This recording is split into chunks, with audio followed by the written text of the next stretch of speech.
मुअज़्ज़ज़ सामईन किराम अस्सलाम वालेकुम। ये दुनिया अल्लाह ताला ने बहुत खूबसूरत बनाई है और ऐसे ऐसे मुकामात की तख्लीक की है जिन्हें देखकर इंसान दंग रह जाता है। आइए आपको आज दुनिया के इन 5 मुकामात के बारे में बताते हैं जहाँ सूरज कभी गरूब नहीं होता, अगर होता भी है तो इतने मुख्तसर वक्त के लिए कि हमें यकीन ही न आए। इसलिए वीडियो को आखिर तक जरूर देखें और तमाम नए आने वाले दोस्तों से गुजारिश है कि हमारे चैनल को जरूर सब्सक्राइब करें, ज्यादा से ज्यादा शेयर करें और लाइक करें ताकि हमारी तमाम ऐसी दिलचस्प और इन्फॉर्मेटिव वीडियोस आप तक बआसानी पहुंच सकें। तो चले वीडियो का आगाज करते हैं। Number 1, Norway. यूरोप के शुमाल में वाक़या यह खूबसूरत मुल्क इन चंद ममालिक में से एक है जहां आपको दुनिया की हर सहूलत मैसर है और साथ ही हुकूमत की जानिब से शहरियों को सोशल सिक्योरिटी की हिफाजत है। लेकिन इसके साथ ही कुदरत ने नॉर्वे को ये एजाज भी दिया है कि यहाँ सूरज सिर्फ चंद घंटे के लिए ही गायब होता है।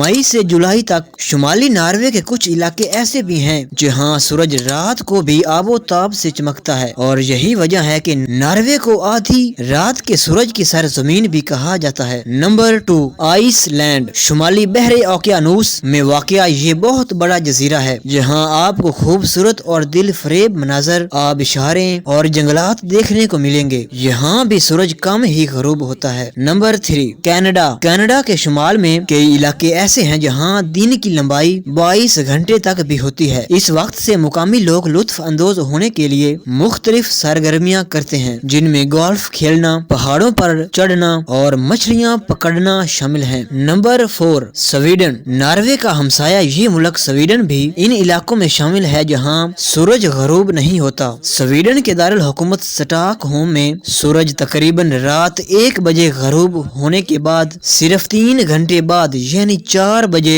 दोबारा निकल आता है। Number 5, Finland. इस तरह नेवियन का एक और मुल्क फिनलैंड भी इस फहरिस्त में शामिल है जहाँ सूरज गरूब नहीं होता। यहाँ लोग मौसम से लुत्फ अंदोज होने के लिए साइकिलिंग और पहाड़ों पर चढ़ते हैं। इन मुकामात में रोजा के सहर व अफ्तार के औकात भी मुख्तलिफ हैं। नॉर्वे की आबादी 50 लाख है जिसमें 1,94,000 लोग मुसलमान हैं जो या तो किसी मुसलमान मुल्क से नॉर्वे आए या वो जो पैदा तो नॉर्वे में हुए मगर उनके वालिदैन का ताल्लुक किसी और मुसलमान मुल्क से है। इंतहाई शुमाली यूरोप के इलाकों में इतनी बड़ी तादाद में मुसलमान आबाद हों। इस फलती फुलती मुसलमान आबादी के लिए नॉर्वे में 100 से ज्यादा मसाजिद हैं। लेकिन इसके साथ साथ मुल्क भर में रमजान के औकात के सिलसिले में एक संजीदा बहस भी जारी है, यानी सहरी और अफ्तार के औकात की पाबंदी कब और कैसे की जाए। जो जो सूरज निकलने और ढलने में वक्फा कम होता जा रहा है ये बहस जोर पकड़ती जा रही है। इस हवाले से नॉर्वे की सबसे बड़ी मस्जिद जमाते अहले सुन्ना के इमाम कारी महमूद अल हसन कहते हैं कि मुल्क में अब कुछ मॉडर्न किस्म के मुसलमान ये कहने लगे हैं कि अल्लाह ने इस्लाम में बड़ी आसानी रखी है तो वो अपनी आसानी के लिए बजाय कुरान के अपनी अकल इस्तेमाल करते हैं। कारी महमूद अल हसन का कहना है कि नॉर्वे के मुख्तलिफ हिस्सों में मुख्तलिफ रास्ते पेश किए गए हैं। शुमाली नॉर्वे जहाँ सूरज तुलू और गरूब नहीं होता वहाँ शरीयत ये कहती है कि या तो अपने करीबी मुस्लिम मुल्क के औकात की पाबंदी करें या असूलों की या फिर सऊदी अरब के औकात की पाबंदी करें। नॉर्वे के मजहबी रहनुमाओं ने फैसला किया है कि असूलों में सूरज की किरणों के मुताबिक ही रोजे रखे जाएंगे जबकि मुल्क के शुमाली इलाकों में रहने वाले मुसलमान मुख्तलिफ औकात की पाबंदी कर सकते हैं। उम्मीद है आपको हमारी ये काविश पसंद आई होगी। अल्लाह आपका हामी और नासिर हो। अल्लाह हाफिज।